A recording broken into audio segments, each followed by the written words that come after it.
مخاطبین از رسانه پشت پرده ماجرای فیلم استاندار سابق یادتونه تیم زنه میگه که منم داشمی رو های گلزار جابجا کرد.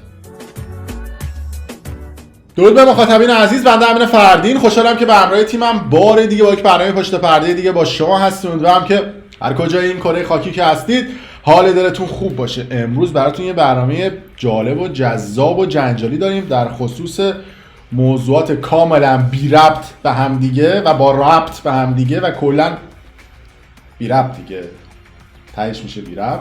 راجع به فساد در صنعت پر رونق سینما ایران نمیخوایم صحبت بکنیم، راجع به نکات مثبت سینما ایران میخوایم صحبت بکنیم و من دیگه تصمیم گرفتم در سال جدید خوبی های صنعت پر رونق سینما ایران رو بهتون بگم و خودتون دیگه قضاوت بکنید. البته فساداشون میگم، فکر نکنم که خیلی زرنگن. و اینکه میخوام یه تیکه از مصاحبه سروش جمشیدی همون قیمت رو برای شما پخش کنم که ایشون علنا در تلویزیون صدا و سیمای جمهوری اسلامی ایران اعلام میکنن که در صنعت پر رونق سینمای ایران فساد وجود داره، البته با ممیزی ها و چارچوب های صدا و سیما که جلوتر بهش میرسیم. راجع به احسان علیخانی یه ریز براتون افشاگری خواهیم کرد که برنامه سال تحویل سال 1401 یا به قول دوستان 1301 رو اجرا کردن و از همه مهمتر خواننده محبوب نسل‌های مختلف ایران ابی که 30 ساله داره کنسرت آخرش رو برگزار میکنه و تور آخرش رو برگزار میکنه و شما هر تبلیغی از ایشون میبینید آخرین کنسرت ابیه که البته به لطف دوستان خوبی که داره و به لطف سفارشایی که اونا کردن گفتن که آقا دیگه بیخیال این شو اینا راجعش افشاگری نکنم. ما گفتیم باشه، تا اینکه دیروز ایشون یه مصاحبه انجام داد که اگه باباش هم بیاد سفارش بکنه من این یه دیگه مصاحبهشو بعد حتما راجبش صحبت بکنم و دیگه کاری به سن و سال نداره، چون این حرفی که زد واقعا خط قرمز منه. این کاری به کسی دیگه ندارم. حالا جلوتر مصاحبهشو پخش میکنم که وقتی راجع به خلیج فارس و خلیج عربی میشه واقعا من علاوه شخصیتی آدمم که مملکتم و ایران رو دوست دارم.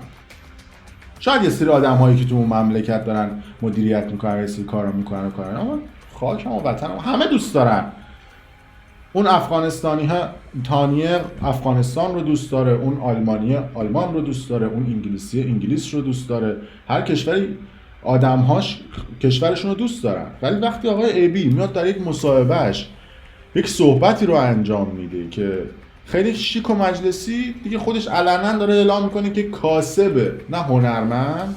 حالا جلوتر بهش میرسیم، شما نظرتون رو بگید که ببینیم که این آدم اصلا چه مسیر فکری و چه خط فکری رو داره دنبال کنه. خلاصه 3 تا سوژه رو میخوایم بررسی بکنیم که این 3 تا سوژه هیچ ربطی به هم دیگه ندارن ولی خب به یه نوعی افشاگری محسوب میشن.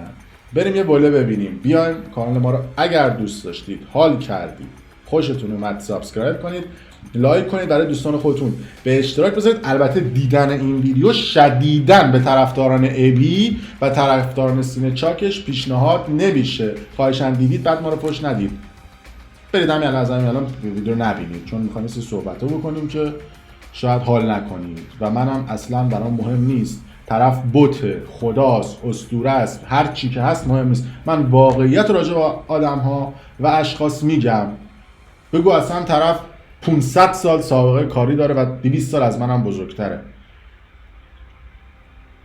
اگر واقعیتی رو ببینم و بشنوم راجعش صحبت میکنم. بریم یه بوله ببینیم. بیایم من شروع بکنم برنامه پشت پرده.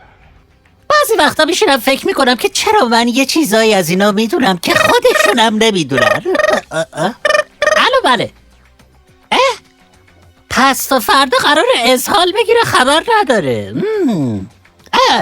کجاش درد میکنه؟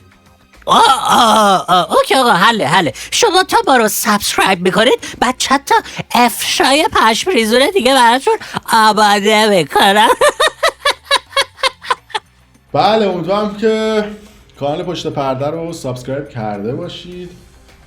همونجوری که در ابتدای برنامه هم گفتم، اولین موضوعی که میخوایم بهش بپردازیم صحبت‌های سروش جمشیدی یا همون قیمت خودمون که در دوره همی هم بسیار معروف شد. کاراکتر جذاب باحال که به نظر من یه مقداری هم بهشون اچاف شد در تلویزیون و سینمای ایران و واقعا آدم با استعدادیه. من بهش تبریک، من خودم فنشم، یعنی حال میکنم با کاراش. یه برنامه هست که توی نوروز سال 1301 در شبکه نسیم پخش میشه. آقای مهران مدیری این برنامه رو اجرا میکنه و مهران مدیری از سروش جمشیدی راجع به سینمای ایران و وضعیت هنر میگه که علنی قابل توجه بعضیا که خودشونو پاره کردن و رفتن نامه زدن که سینمای ایران تر و تمیزه، ایشون خیلی شیک و مجلسی آقای سروش جمشیدی در تلویزیون صدا و سیمای جمهوری اسلامی ایران اعلام میکنن که سینمای ایران ملاک انتخاب بازیگراش حالا یه مقداری با فساده. مثلا یکی از ملاکایی که اومد گفت و من هم بارها گفتم این بوده که انتخاب بازیگرها بر اساس تعداد فالوورشونه، یعنی شما هر چقدر فالوور فیک بیشتر تو پیجتون تزریق بکنید و هر چقدر فالووراتون بیشتر باشه به شما بیشتر پیشنهاد بازیگری میشه. بعد از اون طرف از اون بالاتر مهران مدیری بود یه دفعه میگفت راست میگی همچین چیزی از تو سینمای ایران، یعنی انگار بچه یه سور زده به بچهای آبادان. مهران مدیری تو تهرانی، تا آبادان 700 کیلومتر فاصله داریم، من بچه عوازم 50 کیلومتر فاصله دارم دیگه، این چوسی لافیا رو برای ما نیاوله میاموسن. میگی جدی باحال بود، یعنی اینطوریه تو سینمای ایران؟ آره همینطوری، یعنی تو نمیدونی به عنوان کارگردان که بازیگرا رو بر اساس تعداد فالوور و این چیزاشونه که از ملاکاشونه که انتخاب میکنن. اینو من نگفتم الان یه عده خودشون نرن جر کنن بگن که ایشون داره صنعت پر رونق سینما ایرانو پاره میکنه. سروش جمشیدی که خودش تو ایران تو تلویزیون ایران 100 تا فیلتر پخش شده، اینو منم گفتم. ببینید اوضاع سینما و تلویزیون و تئاتر و اینها چطوره به نظرت؟ چه خبره؟ الان بگو. آره خیلی درگیر توانایی‌های آدم‌ها نیست فضا، یعنی یه چیزایی دیگه معیار شده و جای اون توانایی رو گرفته. چی؟ الان بابم هست مثلا تعداد فالوور توی صفحه اینستای آدم باعث میشه که برن سراغش برای کار. یعنی واقعا این الان مهمه؟ بله. یه سریا واقعا محروم میشن از این قضیه، یعنی شاید خیلی هم توانمند باشن، خیلی هم جاشون تو اون کاره هست ولی نیستن و بیکاریاشون زیاد میشه. اون چیز اولی که گفتی خیلی عجیب بود که بله اونم هست واقعا، تعداد فالوور، یعنی من خودم به عینه دیدم و چه عجیب لمس کردم از نصیب. پس فردا روز اگر اومدیم و ما گفتیم که آقا یکی از ملاک‌های انتخاب بازیگرها تعداد فالوور، خودتون رو جر نکنید. گوش دادید سروش جمشیدی گفت. از اون طرف مهران مدیری باحال‌تر بود. جدی؟ و بله آقای مهران مدیری، وقتی علی اوجی با عنوان خدنگت میاری می‌کنی مسئول انتخاب بازیگرا و اونم از بازیگرا پول میگیره میارتش تو فیلم‌ها، خودت هم پول میگیری از استیرا و خودت رو نمیدونی؟ ما 5000 کیلومتر اونورتر میدونیم. مردم ایران طبقه بالا پایین تو میدونن، تو یعنی نمیدونی؟ انتخاب نقش‌ها در مهمونی‌ها و جای مختلف صورت میگیره، نمیتونه بیاد این بنده خدا تو تلویزیون بگه. یعنی اگه راه داشت و جا داشت سروش جمشیدی میاد میگه بله انتخاب نقش‌ها از مهمونی‌هاست و جای مختلف که بقیه رفتن در رسانه‌های مختلف مصاحبه کردن. ولی این مهران مدیری اون تعجبش اصلا من نمیره توی هیچ جایی.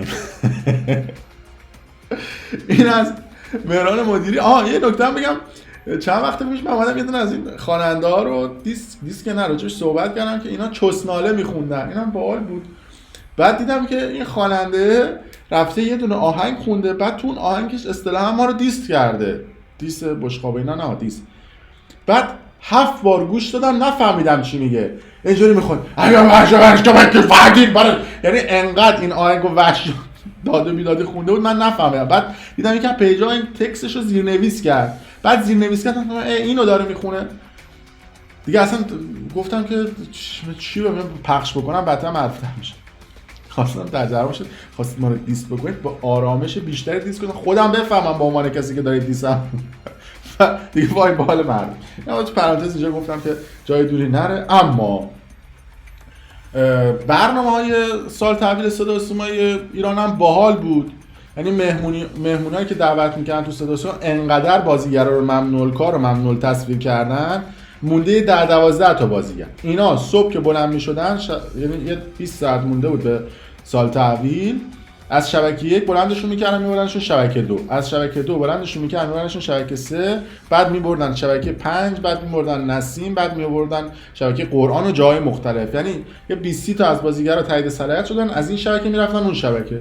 بعد اکثرا هم بازیگرایی بودن که تو جوکر احسان علیخانی بودن. یعنی احسان علیخانی قشنگ تلویزیون که مال پدرشه، از آنتن صدا و سیما استفاده میکنه، بازیگرایی که تو جوکر هم بودن بلند کرده و دورده تو تلویزیون. و از اون باحالتر خواننده هایی بود که دعوت کرده بودن در تلویزیون. خواننده هستش 2 تا آهنگ خونده هیت شده، 2 تا دونه آهنگش هیت شده، ورش داشته بودن آوردنش تو تلویزیون. این ملاک و معیار انتخاب مهمون های خواننده شما چی بوده عرض میکنم خدمتتون. یه سری از این تهیه کننده ها بیش از 1 میلیارد تومان پول دادن پشت پرده و پس پرده قبل از اجرای برنامه سال تحویل که در لیست مهمان ها قرار بگیرن.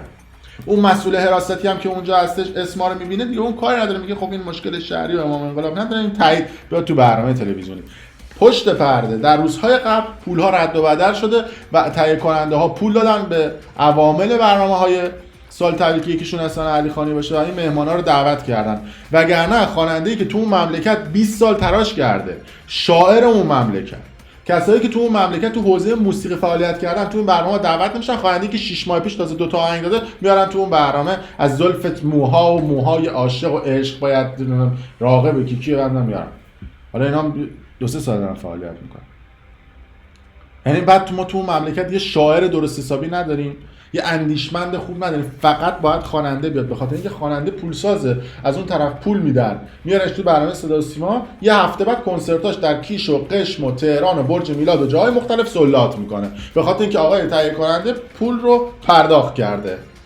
صدا و سیما مال پدرشونه، مال مردم نیست. هر چی که عشقشون بکشه پخش میکنن، هر چیزی که عشقشون نکشه پخش نمیکنن. خواستم عوامل برنامه‌های سال تحویل بدونن که ما میفهمیم و فهمیدیم. این نظر من نیست، کامنت ها و دایرکت مردم هم هست. بله این از ایشون. اما برسیم به آقای صدا ابی که من اصلا نقطه انتقادم از این آدم از 2 سال پیش شروع شد که ایشون، من یادمه 4-5 سال پیش که اومده بودم آلمان، ایشون اعلام کرده بودن که آخرین کنسرتشون در مثلا آلمانه، آخرین تور کنسرتشون. و خیلی از دوستای خودم مثلا آدمایی بودن که حالا شرایط مالی درست حسابی هم نداشتن توی آلمان، خودم ناظر این قضیه هستم و گفتن آقا بودو این پول کردیت کشیده بود مثلا 200 یورو. خب به هر حال بعضیا پولدار نیستن که کردیت کشیده بود از بانک و این ور و اون ور و اینا، خودش و زن و بچه‌شو ببره کنسرت ابی. گفتم چقدر عجیب، آخرین کنسرتش، کاش که ما میرفتیم دیدیم زاپاراشک 2 سال بعدش دوباره تور آخر کنسرتش. بعد نگاه کردم نه بابا، این 5 سال پیشم از این ترفند استفاده کرده بوده، 7 سال پیشم از این ترفند استفاده کرده. اومدم این ویدیو ضبط کردم، گفتم آقای ابی موقع که ما موز بودیم، هنوز پدرمون ما رو نقشه‌شو نکشیده بود که ما به دنیا بیایم، ایشون می‌خواست تور آخر کنسرتشو برگزار بکنه. و 30 سال پیشم اصلا مصاحبه کرده بود، گفته بود که آقا من اصلا دیگه چند سال دیگه بیشتر نمیخونم، آخرین کنسرتامه. من بیشتر از 3-4 سال دیگه فکر نمی کنم دلم بخواد بخونم. خب سعی میکنم ظرف این 3-4 سالی که میخوام بخونم آلبومایی که ارائه بدم همه رو خودم کار بکنم که از نظر این نباشه که بخوام صرفه جویی بکنم در وقت، در پول. چرا تو فکر میکنی باید 3-4 سال دیگه بخونی؟ من فکر میکنم تو اقلا جا داری یه 15 سال دیگه با این صدا. خب این پلانیش برنامه‌اش که بعد دیدیم آقا همینجوری تو همه شهرها میره و هی میگه تور آخر منه، تور آخر من. اومدیم این قضیه رو گفتیم که طرفدارای سینه چاکش من گفتم که به شما چه ربطی داره؟ مگه ارث پدرتو داره؟ بله به من ربطی نداره. بعد وقتی من رفیقامو میبینم و آدمای مختلف رو میبینم که اینا دارن با این ترفند جیب اونا رو خالی میکنن، آقا خیلی راحت بگو کنسرتمه، طرف این طرفدارش نیست میاد، ولی چرا میگی تور آخرمه؟ و اینا این سوراخو پیدا کرده بودن و بلیطای کنسرتشون رو میفروختن. برای پله رفتیم جلوتا گفتیم آقا طرفدارش میرن کنسرت. دیدیم آقا تو کنسرت‌ها که کلا فالش و فولش. من که در موسیقی انو از گوش کوبیده تشخیص نمیدم، متوجه شده بودم که ایشون فالش و فولش میکنه. دیگه چه برسه به اونهایی که تو حوزه موسیقی دارای اظهار نظرن و دارای سبکن که 2-3 تا کارشناس هم آوردن و اونا هم تحلیل کردن موسیقی های ابی رو. این از سطح موسیقی شده بودن داور مسابقات نمیدونم چی اونجا نوع انتقاد کردنشون نسبت به موسیقی هم جالب بود.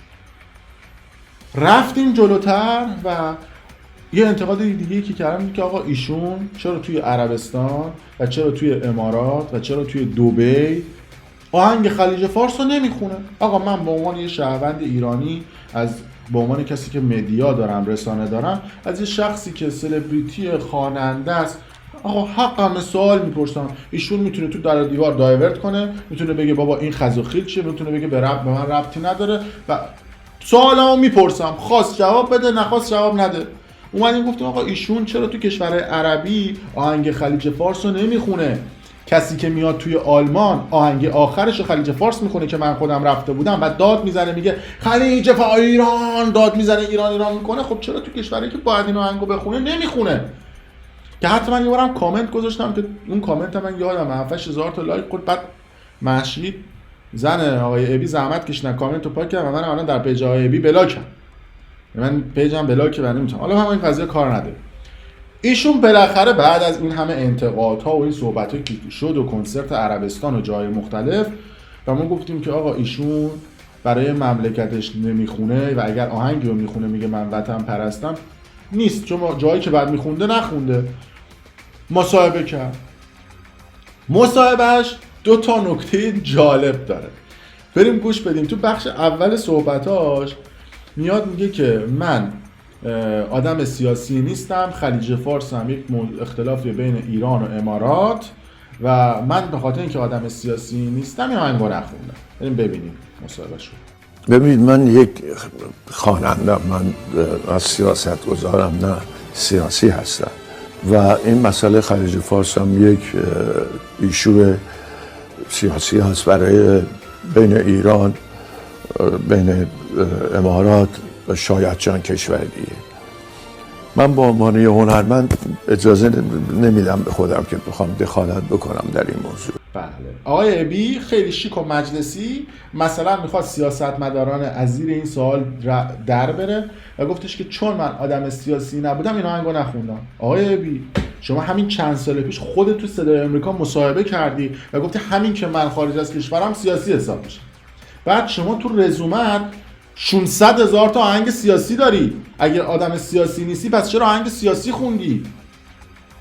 بعد از اون مهمتر این عکستون هست با مهشید خانومتون که زدید نه به جمهوری اسلامی. این اگر سیاسی نیست و پیام سیاسی نداره میشه بگید که چه پیامی داره؟ لایک و دیسلایکه. پس شما اگه سیاسی نیستید اینا چیه؟ اینا خواهشام به من بی سواد رو بگید من بفهمم. من حقیقت سواد ندارم چون یه عده معتقدن ما بی سوادیم ولی ما فکت داریم. سواله من میخوام بفهمم. آقا طرفداراش بیان بگن این چیه. بعدش هم آیه بی قربونت برم شما سن پدر منو داری، من نباید بیام بگم. موضوع خلیج فارس یه موضوع ملیه، یه موضوع ایرانیه، یعنی موضوعی که مال ملت ایرانه، موضوع سیاسی نیست که ربط به تاریخ و تمدن اون مملکت داره. موضوع سیاسی نیست، چه ربطی به سیاست داره؟ این مملکت بره، این سیستم آخونده هم جمع کنن برن یکی دیگه بیاد. موضوع خلیج فارس و خلیج عربی هم هست، از زمان پادشاهی شاه هم بوده، همونی که پسرش اومد توی عروسی پسرت از زمان اون موقع هم بوده، پس ربطی به سیاست نداشته. یک موضوع آقا بگید که بگه شاید من نمیفهمم، شاید موضوع خلیج فارس و خلیج چیزی که دارن اینا میگن یه چیزیه که بعد چطور شادمهر اجرا میکنه این آهنگو شما اجرا نمیکنی؟ بریم تیکه دوم صحبتاش هم بشنویم. اونم جالب. اون شما میگم اینا خط قرمز اینا کارش نشنه، بنده خدای وساطت کرد که آقا راجع بهش صحبت نکن، ولی وقتی اینا رو آدم میشنوه من نمیتونم سکوت بکنم. بریم تیکه دوم صحبتاشو بشنویم. به قول پسرم تو مملکت خودم که نمیتونم بخونم، لااقل اینجا میام میخونم که بتونم دوستان عزیزم که راحت براشون بیاد به کشور همسایه و دیداری داشته باشیم، اون رو دلم نمیخواد از دست بدم و به این دلیل بزرگ ترجیح میدم این آهنگ اینجا اجرا نشه که من بتونم این رو هر سال داشته باشم این دیدار رو. تیکه دوم یعنی 2 سور و لایی زده بود به تیکه اول، گفته بود به خاطر اینکه من تو مملکت خودم نمیتونم بخونم. بعد ما رو که تو مملکت خودمون راه نمیدن خب ما گفتیم که دبی یا انتخاب بکنیم که به کشورمون نزدیک باشه که بتونیم کنسرت بذاریم و این مارکت رو از دست ندیم. قربونت برم شما که علنا دیگه غیر مستقیم اومدی گفتی من کاسبم نه هنرمند، چون شما میتونی به جای کنسرت توی دبی توی ترکیه و آذربایجان بذاری. اتفاقا به ایران هم نزدیکتر، ارزونتر هم هست. اگر به فکر ایرانیای توی ایرانی، دبی گرونتره، خواستم در جریان باشی. بعدش هم پرواز از جنوب ایران به دبی ما زیاد نداریم، پرواز از فرودگاه امام به دبی داریم. یعنی دوستانی که از مثلا شیراز و اصفهان و اهواز بخوام بیان برن دبی شاید بتونن با هفته یه پرواز بیان، ولی در تهران هر روز پرواز هست. یعنی طرف از همه جای ایران بره تهران، از تهران بیاد بره دبی. اینم علمیش می‌خواستم بهت بگم. پس کیلومتر بیشتری رو بعد با هواپیما بیاد، پس گرونتر هم براش در میاد از شهرهای مختلف برن تهران، از تهران بلندشن بیاد. پس از شهرهای مختلف برن ترکیه براشون ارزون‌تر در میاد، هم از لحاظ درآمدی هم از لحاظ هتل هم از چیزهای مختلف. چون شما بیشتر پرداخت میشه در دبی، این اتفاقات میفته. و اگر هم دقت کرده باشی بعد از ماجرای خلیج فارس و بعد از آهنگ خوندن شادمهر عقیلی در دبی و بعد از اون حاشیه‌ای که اتفاق افتاد، کنسرت دبی خورد زمین و دیگه هیچ خواننده‌ای در دبی موفق نشد، به خاطر اینکه مردم عاقلن، مردم تو این موضوعات حساسن و خط قرمزشونه. یه نگاه به گذشته بکنید خودتون متوجه میشید. بعد شما میگید من این مارکت رو نمیتونستم از دست بدم. از دست بدی. شما که با افتخار اصلا چرا اگه خلیج فارس رو خوندی؟ خب نمیخوندی که الان اینجوری بیان این گیرو بهت بدن. بعدش هم میگن که من تو مملکت خودم نمیتونم بخونم. والا شما خواننده‌ای که از اون مملکت رفتید، اگه واسه کسی آب و نون نداشت، واسه شما آب و نون داشت. به خاطر اینکه اگر تو اون مملکت بودید ممنوع کار میشدید یا اصلا اینجوری نمیتونستید فعالیت بکنید. ما خواننده هم تو ایران نداریم که از زمان انقلاب تا الان بتونه کنسرت پر کنه و پول در بیاره. شما که رفتید خارج از کشور با این کنسرت هایی که گذاشتید و ننه من غریبم بازیایی که در آوردین و آیمانی نمیتونیم بریم تو مملکتمون و فلان و بیسان اینا، کنسرت آخرمه و چه میچوام، والا شما خوب پول در آوردید. کنسرت 200-300 هزار یورو هم میگیرید. من نمیگم اون قرارداداتونه. چی بگم والا، خودشون دارن این صحبت ها رو میکنن. یعنی نگم در هر صورت مرسی که تا این لحظه با ما بودید. اگر دوست داشتید ویدیو لایک کنید، برای دوستان خودتون به اشتراک بذارید، کانال ما اگه خوشتون اومد سابسکرایب کنید. مرسی که تا این لحظه با ما همراه بودید. ممنون از شما.